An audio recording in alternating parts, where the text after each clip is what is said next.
everyone, welcome back to another episode of the Power 365 show, a show where I interview key Microsoft staff and get their views on what's happening with the technology they're responsible for. I'm pleased to introduce Ashvini Sharma, the product manager of Power Automate team. He joins us today to talk about RPA and how that works with Power Automate. Before we start, let's have a quick chat about sales engagement. It's technology that allows salespeople to close more deals faster in a predictable manner. I'm part of a new startup called SalesSpark, and we have built a Power App that allows sales engagement to work on CDS or with Dynamics 365 Sales. If you want to try sales engagement in your sales team in 2020, go to salesspark.com or contact me directly. Full show notes for this episode can be found at nz365guy.com/176. Now let's get on with the show. Ashvini, welcome to the Power 365 show. Thank you, Mark. Great to be here. It's good to have you on the call. I always like talking to folks from Microsoft that are deep in a particular, product or application area. In your case, it's robotic process automation. Is that right? Yeah, that's right. Yeah, exciting new areas for us. Yeah. Okay, well, before we get there, let's just find out a bit about you. First of all, what part of the world do you hail from? Where do you live? And what do you do when you're not working? That's a complicated question. I was born in India, and I left India when I was 12. We went to Middle East in a city called Dubai. I was in Dubai for 5 years, and then I came to the US to do my undergraduate when I was 17. Okay, so what part of the US did you land in? Oh, I went to a university in Pittsburgh, Pennsylvania. Okay. And the name of the university is called Carnegie Mellon. And I had no idea. I was doing computer science, and I had no idea that I thought Mellon meant it was an agricultural school because it had the word melon in it. And I kept wondering, okay, why am I going to an agricultural school to learn computer science? That makes no sense to me. And only when I came here did I realize, no, it's actually in a pretty good engineering school. So that's what I ended up doing. So now you've mentioned the word melon. What does it mean in relationship to this university? Well, the university was founded by two people, Andrew Carnegie and Andrew Mellon. And it was just the last name. Got you. Yeah, I recognize the Carnegie, but not the Mellon. So I take it whoever that person was, they must have been, were they big in business or for them to form a university? Yeah, I think Carnegie was, railroad, steel was what he was known for. Yeah, and definitely. Mellon Finance. In fact, there is a Mellon Bank as well here in the US. So that's where they came from. Wow, there you go. I've learned some more about the US. So what happened? Did you go in an internship or what after being at uni? Oh, after the university, I worked in a different company in Michigan, and it was all around the area at that time was called business intelligence or decision support systems, and that's where I started in Michigan for working at a company doing this. So I was a developer building add-ins to Excel and Lotus. Wow. Yeah. Lotus 1, 2, 3, eh? That's right. It was still hot back then. That's right. Yeah. I've not come across it in years now. It seems to have finally been disappearing. I think I'm showing my age at this point. It's been it was a long time back, yes. Yeah, I mean, do you ever come across Notes still being in use? That was another Lotus product, wasn't it? Yeah, that's right. Once in a while, I think. No, I don't hear Notes often enough anymore. Yeah, interesting. Okay, so what brought you into Microsoft? Oh, well, at the time, I joined Microsoft in 97. And at that time, Microsoft was just starting this BI business. And I'd been working in this BI group for about 3 years outside Microsoft. And the late 90s, Microsoft was the place to be if you had to do anything with software. And I just realized if Microsoft is entering this business, it is just going to fundamentally shift what people expect from this market. And this whole thing that we talk about democratization, that is going to happen. And I'd rather be at Microsoft being part of this rather than suffering outside, being threatened by it. So yeah, that's how I joined in December of 97 as a tester on a version 1 product we were working on, which became part of our BI offering as part of SQL Server. Wow, incredible. So I take it you live in Redmond now. What do you are you into skiing? What's your kind of activities when you're not at work type thing? Yeah, that's right. I live in Redmond and I love hiking. So we are blessed here with lots of good mountains around here and good greenery, and I just enjoy, especially when the weeks get tough and you just want to recharge. There's no better thing for me than just going out for a walk on the hills here. So Excellent. That's what I usually end up doing. Yeah. Yeah, very nice. So tell us about so you came in from a BI perspective in SQL back then, and how did you end up now part of the business applications team?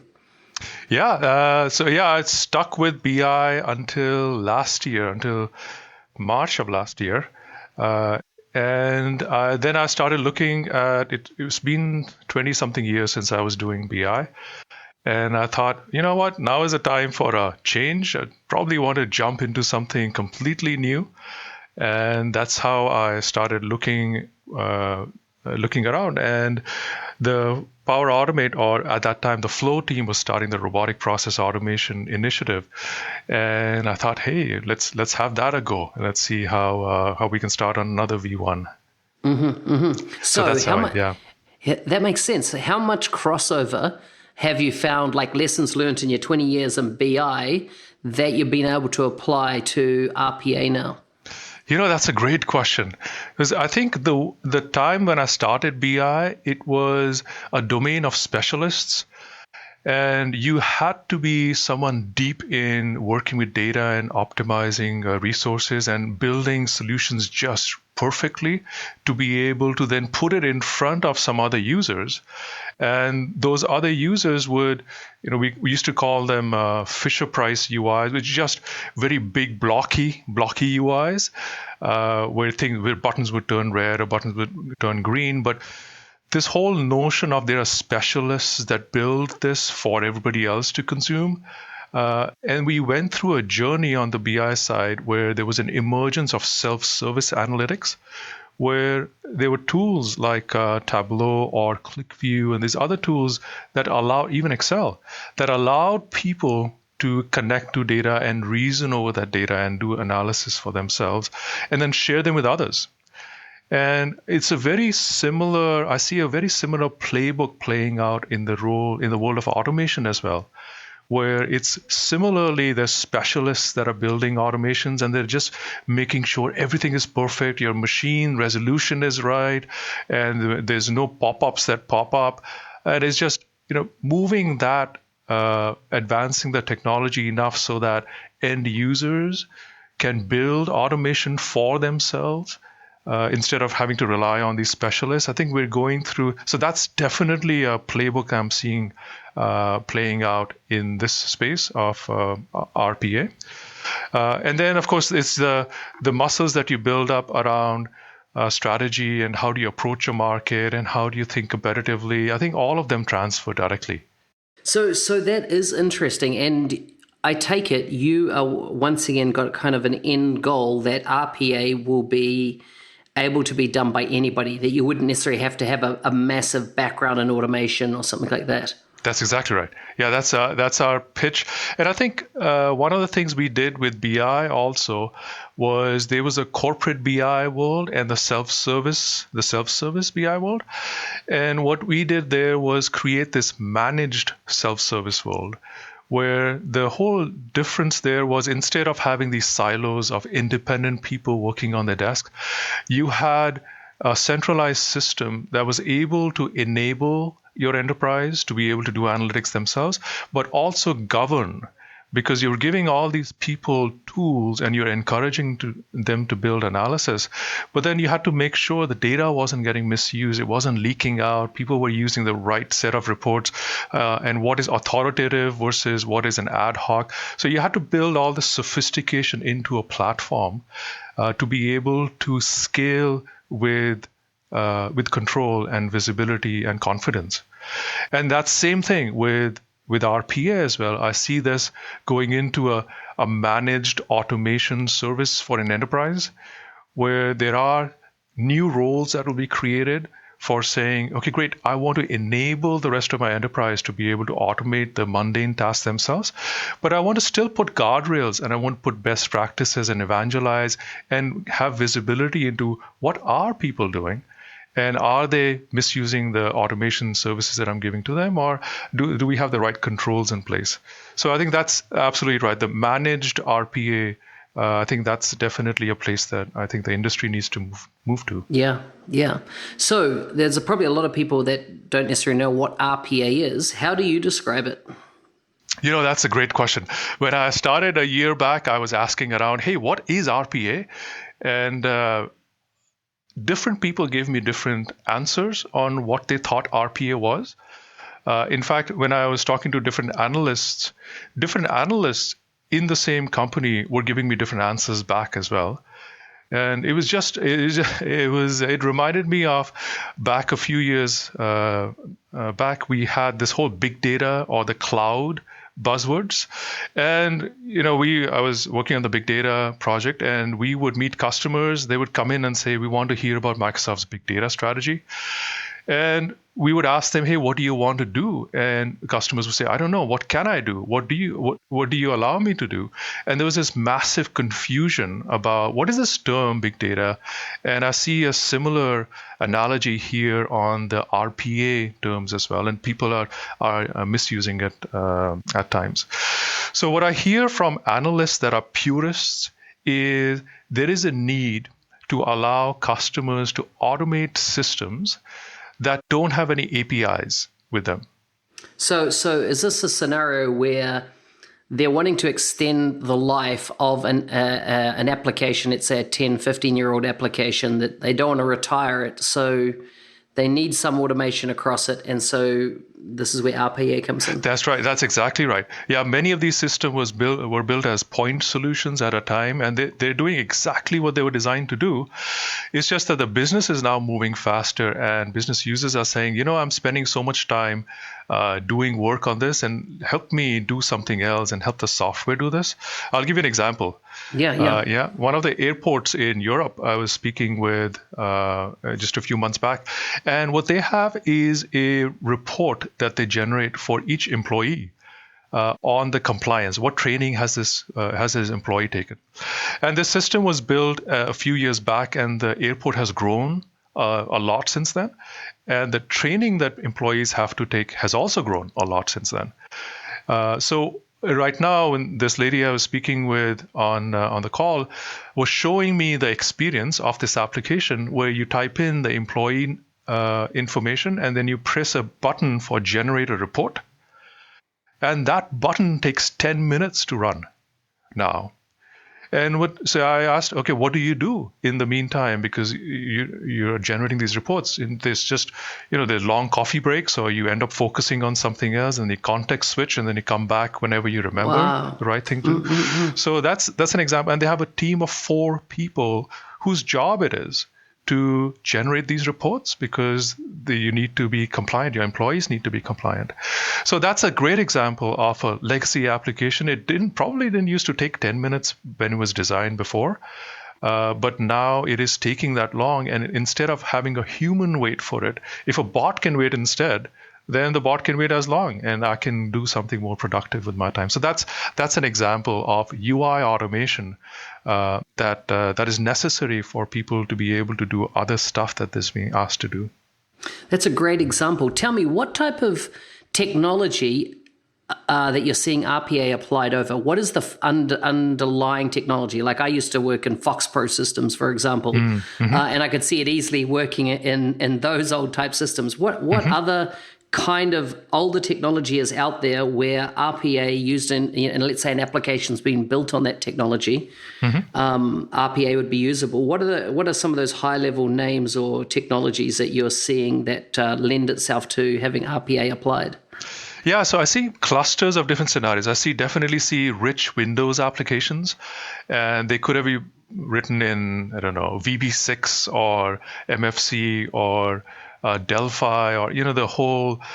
We went through a wave of these technologies a few years back, and those applications haven't gone away.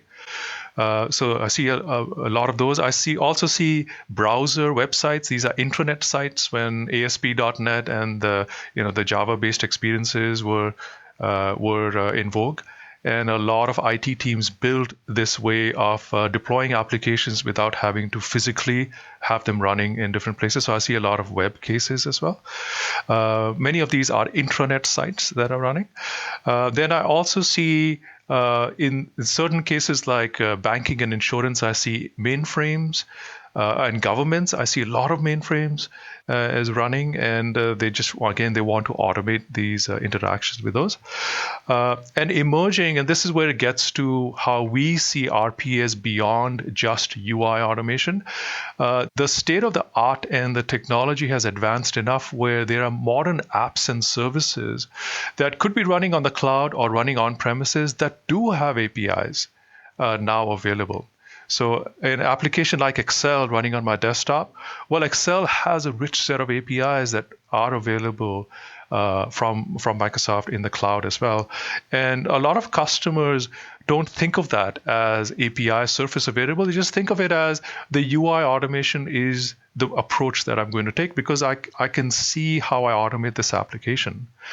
So being able to have a holistic platform that's able to span through all of these different automation needs, we think is critical as our customers evolve towards incrementally moving to a more modern systems. Yeah, excellent. So just to reiterate there, you're talking about Windows-based application, VB6, MFC, or Delphi-based websites, commonly intranets built on ASP.NET or Java-based applications. And then in a couple of those industries there, banking, insurance, government, which, I've definitely come across them there, the mainframe environments, in play that they still want to keep sweating those assets yet. And, right. Can't swap them out. Anything else? Those are the bulk of, and I think within them there are, there's some Java variants, or sometimes people deploy them in a virtual environment. So they could be running in Citrix or remote desktop or VMware. But those are just deployment technologies. These are usually the class of applications that I see. Yeah. Yeah, that's brilliant. That's definitely cleared things up in my mind. Tell me. What's the history of RPA? Who has been doing it out there? So not so much a history in Microsoft, but the history of the industry in this space. Yeah, so RPA was, I think the term itself was coined by a company called Blue Prism last, 2 decades back. And they've been around for a while. They're a public company now and a great Microsoft partner as well.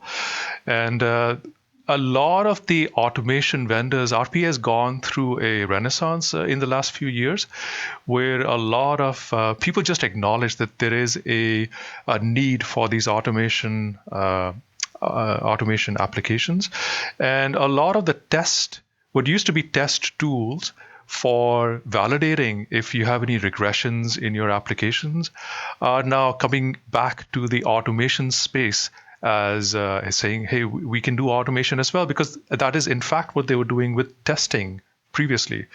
So another vendor, Automation Anywhere, used to be, I believe, called Test Anywhere, and they are pretty one of the big vendors in the RPA space, is because there are a lot of similarities between test systems and automation systems. And many of the tools that are foundations that they're built on top of are test foundations. So, or similar foundations that are used for testing tools as well. So that's one source, one asset that is getting used by the RPA market. Another one is the accessibility. If I am not able to see properly, then I probably use a screen reader of some sort. And the screen reader does something very similar to what automation needs to do, which is go through the controls that are in my application, describe these controls, allow me to interact with these controls, allow me to enter values or read values back from these controls. So a lot of these, at least on Windows, most of the RPA vendors that provide resilient automation rely on the accessibility interfaces to be able to do it. Resilient automation. What do you mean by that? Resilient. I mean, you can do automation in a variety of different ways. I guess the most simplistic and naive way would be to look at a coordinate, an XY coordinate on your screen, and just click that button every time. Right? But that, of course, as your app changes, as your resolution or scale changes, it just your button moves, and then you may be clicking the wrong thing. So that's one technique, which is which there are some vendors that provide XY fallback as well. There are other techniques you could say, which is for building more robust automation. You can ask the application, "Hey, application, please describe the controls that I am now clicking." Right. So that when I tell you later on, this is the button I clicked, you will know which button I mean because you told me that was the button. So that approach, which is the same path through the accessibility APIs, that inherently gives you a much more robust way of defining playbacks or of doing playbacks on automation, because it is now less sensitive to your resolution or layout, your screen layout, etc.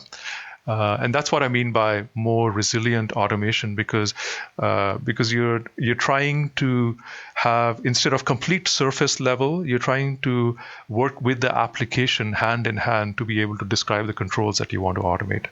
Yeah. So just as you're talking about that, you're talking about accessibility APIs, but let's say a mainframe environment didn't have an accessibility API. Is the only fallback for you that XY coordinate based interacting with those older systems? Yeah, so text-based systems have a different model. That's right. The accessibility ones are usually for the Windows-based approach, but the text-based, you're absolutely right. For text-based, I don't even use a mouse. I probably use my keyboard, and Correct. I have a whole bunch of shortcuts. Totally. And I know that row number 23 means row number, whatever that data means. So for text-based automation, usually what you end up doing is having a lot more focus on key input and scraping values out from the screens, and being able to then parse. I want the 15th through the 32nd character out of row 25. Right. So you end up having those kinds of techniques to rely on, less so than accessibility. It reminds me of regex back in the day of extracting data from strings. Okay, so yes. So we've talked about accessibility APIs, text-based. Anything else that kind of around that kind of core technology area that comes into play? Yeah, I think on the browser side, you can imagine a world where the DOM itself, the browser content itself, is available for automation to understand what are the buttons to click and where do you enter the value. And in addition to all of these, there is also an approach for vision, where vision can come into play as well. So with the state of the art of AI advancing enough, what you can then say is, hey, don't worry about what the internal structure of this application or this website is. I'm telling you to look for a button or a control that looks like this. And wherever that is on the screen, find this control, and then based on an offset from that image, I want you to click on it or read a value, OCR a value out, etc. Wow, okay. Yeah, so that's another technique of falling back, especially if the application doesn't participate in the accessibility or doesn't provide a rich context of the controls. Then this is another area of exploration for the industry. How do you make sure that image-based processing is also resilient? Because by default, you could just imagine, okay, this is my bitmap, and I look for this bitmap exactly the same way. But then if my resolution changed, or my scale is different, or my theme is now different, it's the dark theme instead of light theme, then I might not find that image anymore. So there's a lot of black art today that goes into tweaking the thresholds of, this it's 75% match, and then I consider that to be a hit, which just can be a little onerous and hard to do for building resilient automation. Yeah. What type of systems is just a no-go? So if you had a use case come up to you and you took a look at it and you're like, actually, this is outside the scope of what we do, kind of, are you seeing anything like that come in, as in, be requested? And what are the type of technologies that RPA it won't work or won't apply? And that's based on someone trying to use this technology to achieve an outcome, expecting that it would do it. Is there any scenarios that are not supported? Yeah, I think there is definitely a sweet spot for RPA, and there are things that are outside the sweet spot. I'd say things outside the sweet spot would be if there are applications that are changing so dynamically that your automation can just not keep up. Right. So usually these tend to be consumer websites that like a Facebook. Like a Facebook, or Amazon's, or there are captures in the way, and the pages themselves are very dynamic, and many of these services prevent you from running through a bot, and they detect you're a bot, and so just these things get in the way of building, again, resilient automation. On the business side, I see less of this. Most of these applications are fairly static. By definition, they are just working, so nobody wants to touch them. And the sweet spot, and that's why RPA is such a unique, it's a perfect storm, because it has technology that's designed for applications that are not changing as much, which is what we find in most enterprise applications. So I'd say if you had an application that was more on the spectrum towards the consumer website that's changing rapidly, then probably RPA tools, you'd be disenchanted by using those. But if it's fairly static, then that's probably a pretty good use for those. Yeah. Okay, makes sense. So, what are the tools, and what are the key building blocks of Microsoft Power Automate's RPA implementation? Yeah. So our RPA, what our pitch is, or what our strategy is with Power Automate, is to provide a holistic end-to-end automation platform. So as I was going through and I was defining, hey, we could, if you have API services like Excel or email or Salesforce, then being able to automate those together with AI.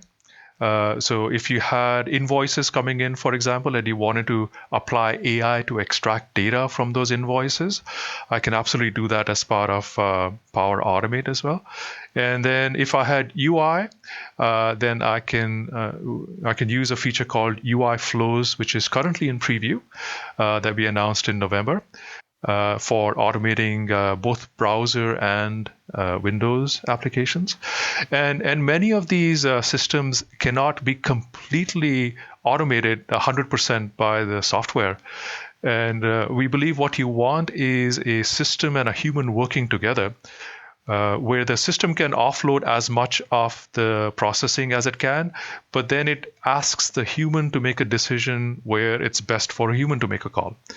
So in the case for invoice processing, for example, I could say I have a new invoice that shows up in email. And whenever that shows up, I want to extract that out and extract the contents of the invoice using AI Builder in our case. And whenever that content is extracted, then I want to send it to a Teams channel for approval.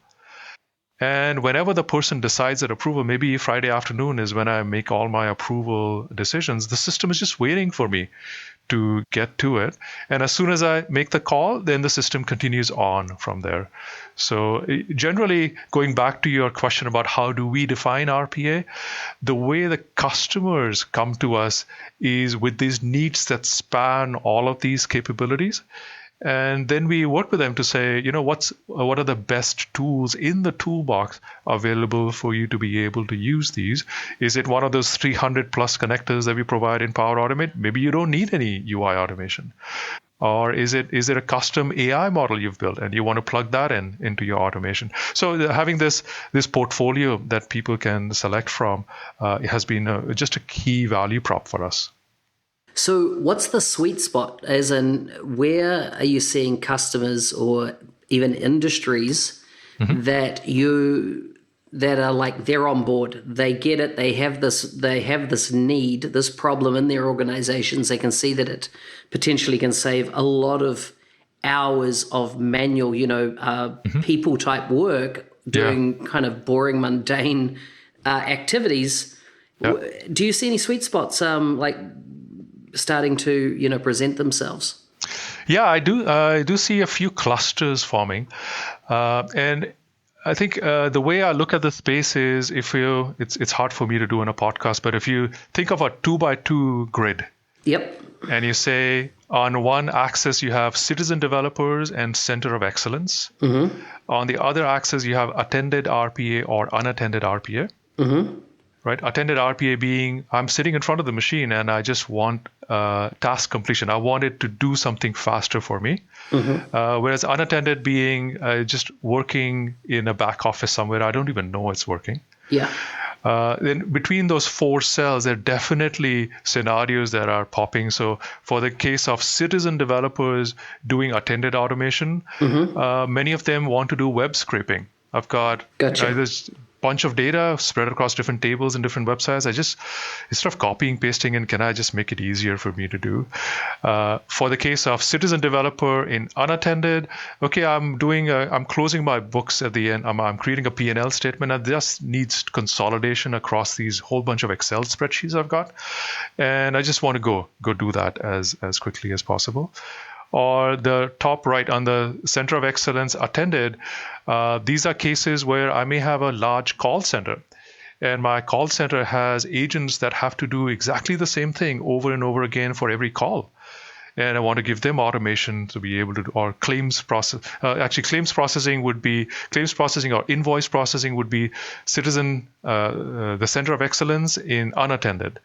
And so I'm seeing these clusters of, and each one of these has different needs, different personas you're going after, different expectations that customers have. So, and are you seeing like the interaction between type of those mainframe systems and Windows systems? Like I used to work in a bank and we had a mainframe environment and then we had a Windows-based environment, which was used generally to have the conversational, the people interaction part of what the bank was doing. But anytime we needed to go to, accounts or anything regarding, mortgages or anything like that, we would have to grab a little bit of data from one, switch into this old, totally keyboard-driven environment. Yes, that's right. Drop a bit of data in, and then a bit of data would need to be Control C, Control V out into the Windows application. So, this was years ago, but it's obviously imprinted on my brain as something that was driving me nuts at the time. So is that a use case for this? Yes, I think you could be a very well-employed RPA automation specialist right now. Yeah. No, that is absolutely right. I think this mixture between Windows and web and mainframe. For mainframe, we also see a lot of data is locked up in mainframes. And to be able to build reports out of what the data sets that we got, there are some very specialized set of tools for doing exports, but just automating that process of exporting data from mainframe, which is another place where mainframes and Windows together work quite well. Yes, I do see a lot of span between both of them. Now, for the public preview, we don't yet support mainframe automation in Power Automate. But those are definitely scenarios that I hear from customers as well. Yeah, very good. So are there any best practices or patterns that you're starting to see when people are implementing Power Automate? Yeah, I think many of them are concepts around managing complexity, which is, hey, just understand inherently UI automation is a lot more fragile than API orchestration, and use it as a last resort wherever possible, right? As just our biggest guidance, even though Wow, that's interesting. yeah, because there's so many things just go wrong with UI automation. Yeah. Right? Your buttons move, you get new notifications of Office helping you or Windows saying there's a new update available, and you just need to manage these images and you need to deploy your new software. So it's a complex minefield, can be. So just avoid it wherever possible. Yeah. But then if you have to do it, then there are rules to just keep your UI automation as constrained as possible. So which is, don't have UI automation that just has 2,000 steps that it is executing one after another. Break this out into reusable components so that it's just like how you would not advise anybody to write a function that has 2,000 lines in it. Yeah. Right? Break it out into chunks and do error handling within those chunks. So all the best practices that customers are used to for building resilient, reusable automation pieces transfers here as well. And then from a governance perspective, it is exactly the same model that we have with Power Automate, which is all this data that we have is getting stored in CDS, and you can do solutioning, you can do exports or version control, and you can do governance as part of that. So just those are the best practices around using the tools that are available for governance, also for UI flows, because at the end of the day, UI flow is just another flow. So all that accrues. So anything around, making sure that public networks and private networks or APIs into those are not being crossed over, etc., all apply here. This is another tool in the bag. Are you seeing anything around Office 365 and then into CDS, scenarios with Power Automate specifically in the RPA area? Yes, absolutely. In fact, for almost, if I had to randomly guess any arbitrary RPA process and pick an application that is probably at the heart of that RPA process, I would pick two, and I'll probably be right majority of the time. It would either be Excel or it would be SAP. Wow. There's so many systems where Excel becomes your repository for doing a lot of either your destination or your source. And working with Excel files is a very common request on the RPA market. In fact, most RPA vendors provide Excel connectors out of the box that help you reason over data in Excel files for that reason. And similarly for SAP as well. SAP is another common one that shows up a lot. So definitely, we do hear from customers wanting to automate the documents. Of course, email shows up very frequently with Office 365, right? I want to send an email. I want to get an email. I want to watch for an email that's showing up. In fact, this morning I was on a call with a customer that's using a different product than Power Automate. And they have a bot that just wakes up every 5 minutes and watches and sees if there's a new email shows up or if there's a new document that's added to a SharePoint folder. So that those situations come up. Of course, in the Power Automate world, you wouldn't have to have this constant polling. You would just wait for the trigger. Right? On a new email that contains this filter or a new document in SharePoint, then do this. But those are the kinds of scenarios there. And then I also hear about Dynamics as well. Folks want to be able to enter data in Dynamics using automation, and there again we have discussions with them on, hey, let's try to guide you towards using APIs, because there are a good set of APIs available for Dynamics, and that's where people come to us for UI automation, and we're able to most of the time say, APIs are a better way of doing it. Let's show you how. Yeah, I wouldn't have thought with Dynamics, and I'm speaking in the CE side of things, that there would be a need for RPA to put data in, because you're right, rich set of APIs are available. But I can imagine that wherever the source was, there would be different source applications where there would potentially be a need to update data in Dynamics, using RPA. what level of coding do I need to have to get started with RPA? Do I need to be a developer, or is this something that fits in the category of, more declarative type development, and citizen developers can really start getting their hands around this? Yeah, I think that's a great question. I think the industry itself is moving towards a more citizen-friendly experiences.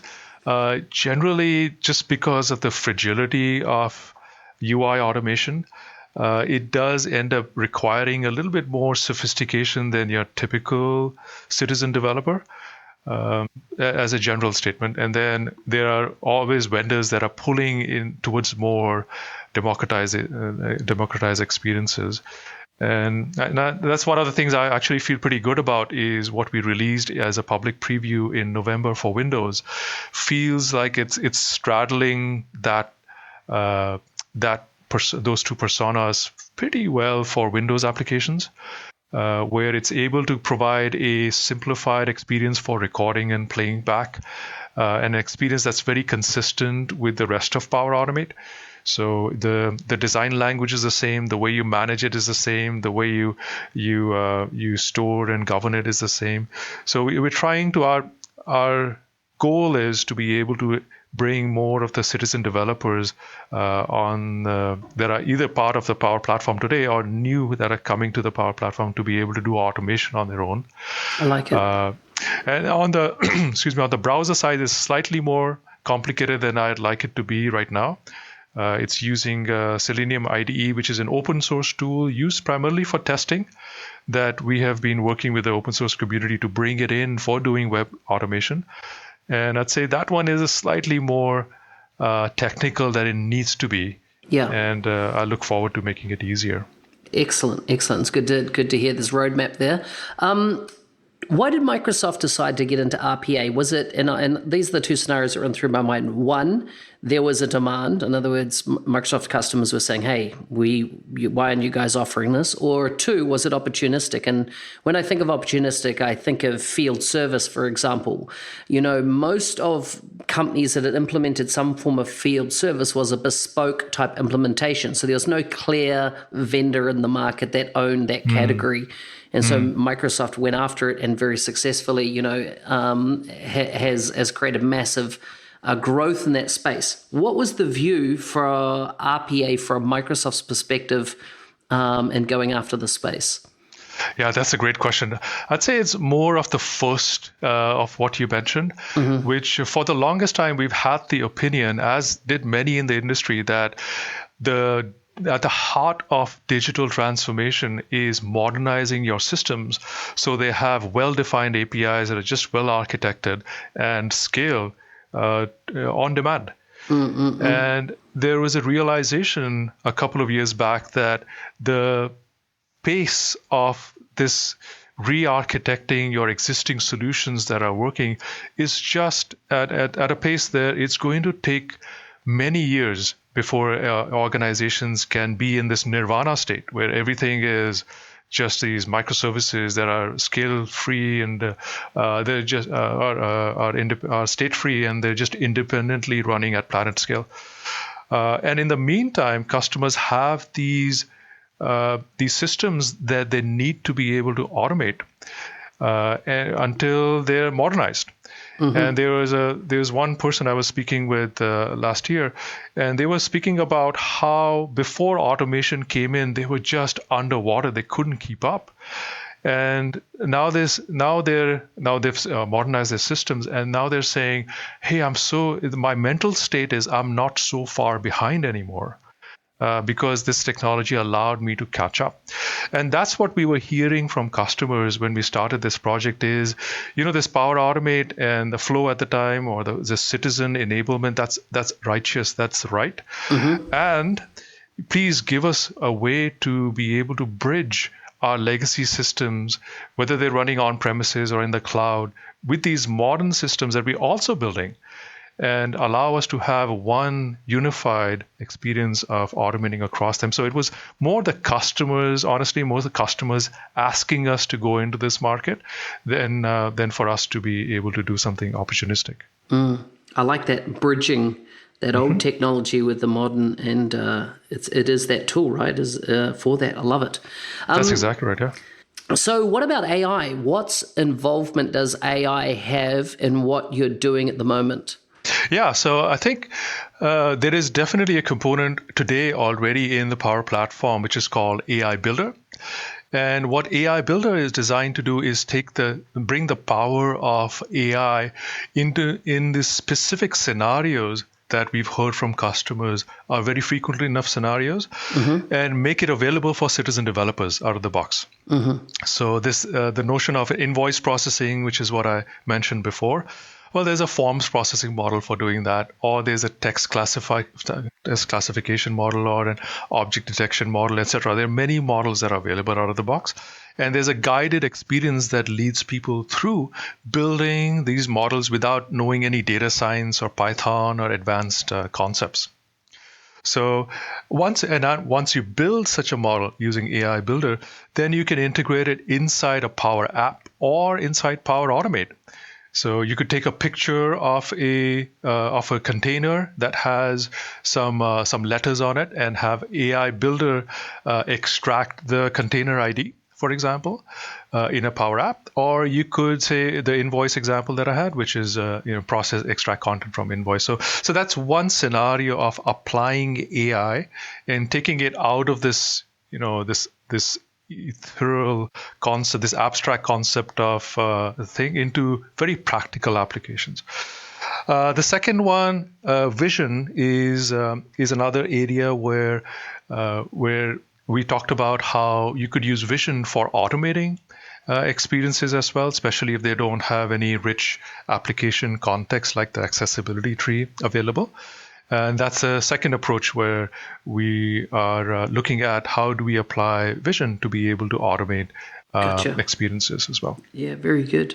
Well, what quick wins can people expect, or should they go after? What's a low-hanging fruit right now if people are listening to this and are thinking about their own companies or the companies they work with? What are some kind of, in their mind, they could run through and go, do I have this scenario? Hey, there's an opportunity. Or do I have that scenario? There's an opportunity. What would be on your checklist there? Yeah, so I'd say things that frustrate you are usually things that you're just banging your head on. No, here I have to do this thing again. And it's just such a repeated chore. And it's predictable. And, oh boy, every Monday morning I have to do this thing, or before I go home I have to do this thing. Those are usually categories of, there's high amount of pain, and there's not a lot of value that you're getting out of it. Yeah. So I think philosophically, if we could plant a meme, which is, if you're feeling frustrated by doing something repeatedly, ask yourself the question, can I use RPA for doing this? Nice. Usually, and that is generally, that's the bucket that most people can get quick wins into. Yeah. I'll tell you an example. One of the example I ran into was another customer we were speaking with, and they had a scenario of a file folder full of XLS files that they wanted to convert to XLSX. Okay. Wow. And that's a mundane task. It's just open the file, save as XLSX, and that's a very simple example of something that would have taken a person just a lot of time to do manually. Yeah, totally. I call it the repeatable mundane. Yes, that's right. That's right. The repeatable, boring parts of work. That's right. The higher the frustration level, the better use for RPA. Yeah. What happens around pricing? Is it just priced as part of the flow routines that you get inside Power Automate, as in the volume, that you get per individual, or how's it priced? Yeah, great question. We haven't yet announced pricing. Okay. We'll announce the pricing within the next few weeks. And generally, it will be an add-on to Power Automate, but the specifics of the pricing we'll get into in a few weeks. Excellent. No problem at all. Resources. Where can people find out how to start developing their skill set in the space? Obviously, docs on Microsoft would be a starting point. Is there anything else? Are there forums set up? What are the resources for people to get going with this? Yeah, that's right. So I think in Power Automate, as soon as you log on to Power Automate, in the top right corner, there's a question mark that has a whole bunch of different links, including the link to the forum, the community, as well as documentation getting started. I've seen most customers, when I speak with RPA generally, then the scenario of invoice processing really resonates with them.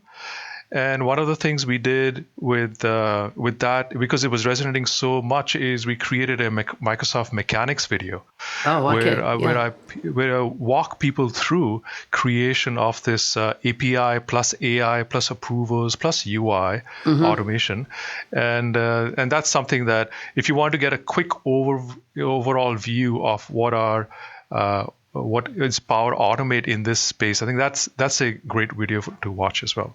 I like it. Before we go to some quickfire questions, is there anything else you want to add? I am looking forward to people trying UI flows, and please send us feedback. The devil is in the detail with UI automation, and the faster we can get feedback on scenarios that customers want or bumps you're running into, I would just love to improve the product incrementally as quickly as we can. Awesome. So I'm looking forward to that. I like it. Okay, you ready for some quick fire questions? Sure thing, yes. Now these are random, right? From any part of life. They're not necessarily related to work, but they're meant to stimulate thinking, not just by you, but also our audience. So the first one, would you rather win the lotto or the lottery or live twice as long? Ooh, that's a tough one. Quick fire, live twice as long. Same here. What are you most looking forward to in the next 10 years? I am looking forward to having my kids get to college and have a great start on the next phase of their life. I love it. What's your favorite quote? My favorite quote is "My heart is in the work" by Andrew Carnegie.